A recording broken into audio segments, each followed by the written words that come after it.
মোৰ মৰমৰ ক্লাছ 10ৰ ছাত্ৰ ছাত্ৰীসকল, মই এইটো ভিডিঅ'ত এ লেটাৰ টু গডৰ পাৰ্ট 2 অংশটো ইংলিছৰ পৰা অসমীয়া অনুবাদ কৰি তোমালোকক বুজাই দিবলৈ চেষ্টা কৰিছোঁ। লগতে এইটো পাৰ্টৰ পৰা কিছুমান ইম্পৰ্টেণ্ট ৱৰ্ড মিনিং ইংলিছ আৰু এছামিজ ৱৰ্ড মিনিং মই ইয়াতে সংযোজন কৰিছোঁ যাতে তোমালোকৰ বুজিবলৈ সুবিধা হয়। তো তোমালোকে নিজৰ নিজৰ কিতাপখন উলিয়াই ল'বা আৰু লাইন বাই লাইন ফলো কৰি থাকিবা, তেতিয়া তোমালোকে ভালকৈ বুজিব পাৰিবা। আহা আমি আৰম্ভ কৰোঁ। Some important word meanings. Solitary means lonely, only one, নিঃসঙ্গ বা অকলশৰীয়া। Upset means distressed, বিচলিত হওয়া বা নিরাশ হওয়া। Conscience, an inner sense of right and wrong, বিবেক, ভাল বেয়ার ধারণা। Peso, currency of several Latin American countries, বিভিন্ন ল্যাটিন আমেরিকান দেশৰ মুদ্ৰা। স, প্ল্যান্টস ক্ৰপস, শস্যৰ বীজ সিঁচা বা ৰোপণ কৰা।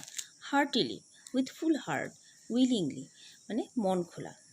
এমিয়েবল মিন্স ফ্ৰেণ্ডলি এণ্ড প্লেজেণ্ট মানে বন্ধুত্বসুলভ আৰু সন্তোষজনক।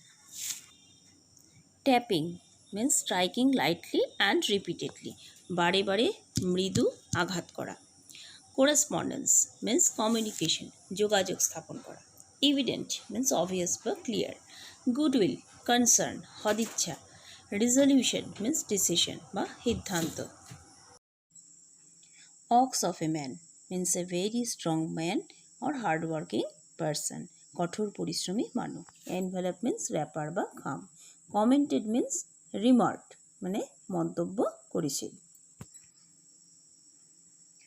Oblige, to bind someone to do something by legal or moral means মানে বিধিগত বা নৈতিকভাৱে কাৰোবাক কিবা কাম কৰিবলৈ বাধ্য কৰোৱা বা অনুগৃহীত। চ্যাৰিটি মিন্স হেল্প, জেনাৰচিটি মানে সহায় বা উদাৰতা। A letter to God by G L. Fuentes part 2। তো আমি আগতে পাৰ্ট 1টো শেষ কৰিলোঁ, এতিয়া আহা আমি এই অংশটোৰ এই লেচনটোৰ পাৰ্ট 2 নেক্সট পাৰ্টটো আমি আজি পঢ়িম। চ' তোমালোকে নিজৰ নিজৰ কিতাপ উলিয়াই লোৱা আৰু লাইন বাই লাইন ফলো কৰি থাকা। But in the hearts of all who lived in that solitary house in the middle of the valley there was a single hope, help from God. কিন্তু এই সেই উপত্যকাটোৰ মধ্যভাগত বসবাস কৰা সেই নিৰ্জন ঘৰটোত ইন দ্যাট চলিটাৰী হাউচ, এই নিৰ্জন ঘৰটোত বসবাসকাৰী সকলোৰে মনত there was a single hope, এটাই মাত্ৰ আশা আছিল। হেল্প ফ্ৰম গড কি যে ভগৱানৰ পৰা সহায়। Don't be so' upset even though this seems like a total loss, remember no' one dies of hunger. Don't be so' upset, Lencho তাৰ পৰিয়ালবৰ্গক কৈছে যে ইমান হতাশ নহ'বা, নিৰাশ নহ'বা। Even though this seems like a total loss, যদিও নেকি এনেকুৱা যেন বোধ হৈছে যে আমি সকলো হেৰুৱা যেন বোধ হৈছে, তথাপিও ৰিমেম্বাৰ মনত ৰাখিবা ন' ওৱান ডাইজ অফ হাংগাৰ, কোনেও কিন্তু ভোকত নমৰে। দ্যাটছ হোৱাট দে চে, আৰু সেইটোৱে মানুহে কয় ন' ওৱান ডাইজ অফ হাংগাৰ, যে কোনেও ভোকত বা ক্ষুধাত অনাহাৰত নমৰে। All through the night, Lencho thought only of his one hope, the help of God. All through the night, গোটেই ৰাতিটো নিশাটো ধৰি লেঞ্চোৱে কিন্তু thought only of his one hope, তাৰ নিজৰ একমাত্ৰ আশাটোৰ কথাই ভাবি থাকিলে the help of God, ভগৱানৰ বা ঈশ্বৰৰ সহায়। whose eyes, যাৰ চকু জুৰিয়ে as he had been instructed, তেখেতে শুনা মতে বা জানা মতে see everything, চব দেখা পায়। Even what is deep in one's conscience, আনকি কাৰোবাৰ মনৰ ভিতৰত লুকাই থকা কিবা কথাও যদি থাকে সেইটোও কিন্তু ভগৱানে জানিব পাৰে বা দেখা পায়।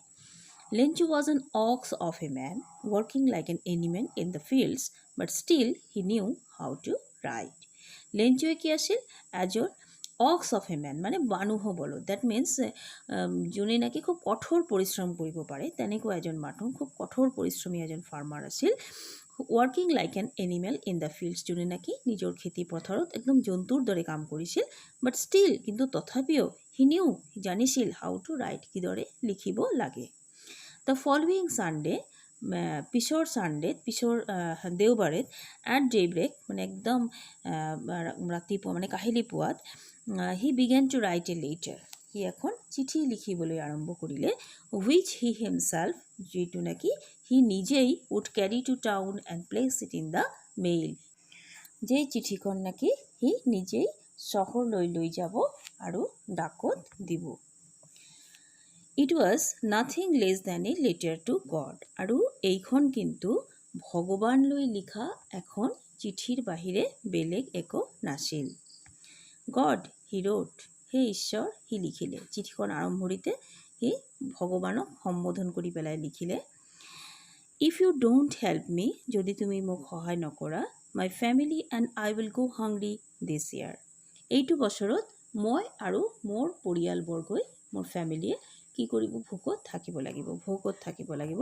And I need 100 pesos in order to show my field again and to live until the crop comes because the hailstorm ...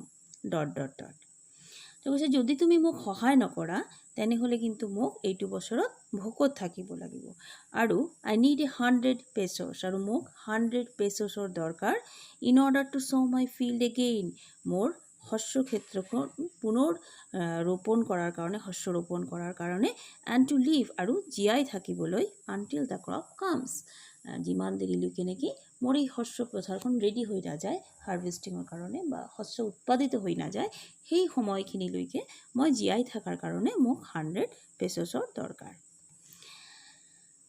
আৰু কি ক'লে লগতে বিকজ দ্য হেইলষ্টৰ্ম ... আৰু কাৰণ মোৰ সেই বৰষুণ যাকে শিলাবৃষ্টি যাকে মোৰ শস্য পথাৰ নষ্ট কৰে ...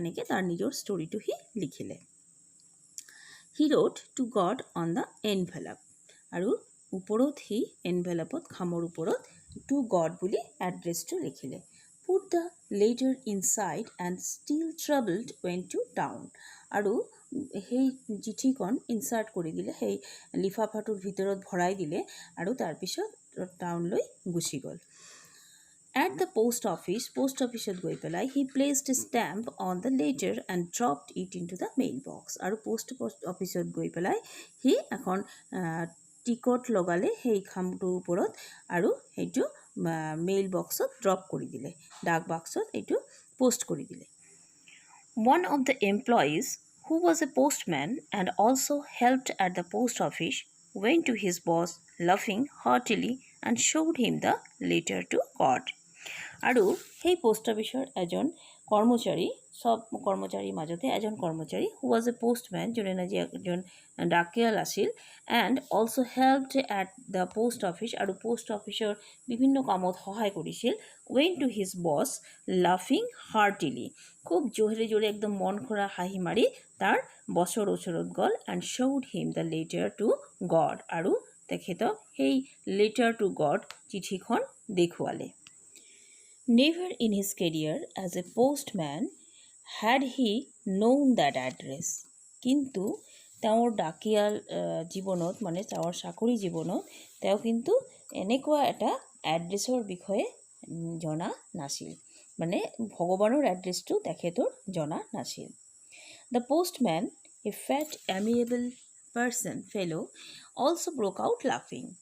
এই পোষ্টমাষ্টাৰজন কি আছিল এজন ফেট শকত আৰু অমায়িক এজন মানুহ আছিল এমিয়েবল মিনছ অমায়িক এজন মানুহ আছিল অলছ' ব্ৰক আউট লাফিং একদম তেখেতেও কিন্তু হাঁহিত একদম ফাটি পৰাৰ নিচিনাকৈ হাঁহিলে বাট অলমষ্ট ইমিডিয়েটলি কিন্তু প্ৰায় তৎক্ষণাতেই he turned serious and tapping the letter on his desk commented what faith I wish I had the faith of the man who wrote this letter আৰু তেখেতে কি কৰিলে হাঁহি খুব জোৰে জোৰে হাঁহি লগে লগে কিন্তু একদম গহীন হৈ গ'ল অলমষ্ট ইমিডিয়েটলি প্ৰায় তৎক্ষণাতেই হি টাৰ্ন চিৰিয়াছ এণ্ড খুব মানে গহীন হৈ গ'ল and tapping the letter on his desk tapping means আঘাত কৰা বাৰে বাৰে মানে থপথপাই থকা সেই নিজৰ মেজখনত বা ডেস্কখনত সেই লেটাৰটো দি পেলাই অলপ আঘাত কৰি পেলাই সেই কমেণ্টেড মন্তব্য দিছিল হোৱাট ফেইথ কিমান বিশ্বাস আই wish I had the faith of the man who wrote this letter. মই ভাবোঁ মোৰো যদি সেই মানুহজনৰ নিচিনা এনেকুৱা ভগৱানৰ প্ৰতি বিশ্বাস থাকিলেহেঁতেন starting up a correspondence with God. Starting up a correspondence means ভগৱানৰ সৈতে পত্ৰ বিনিময় কৰাৰ, যোগাযোগ স্থাপন কৰাৰ, চিঠিপত্ৰ লিখাৰ নিচিনাকৈ এনেকা যদি মোৰো সেই এই মানুহজনৰ নিচিনা যদি ভগৱানৰ ওপৰত ইমান বিশ্বাস থাকিলেহেঁতেন.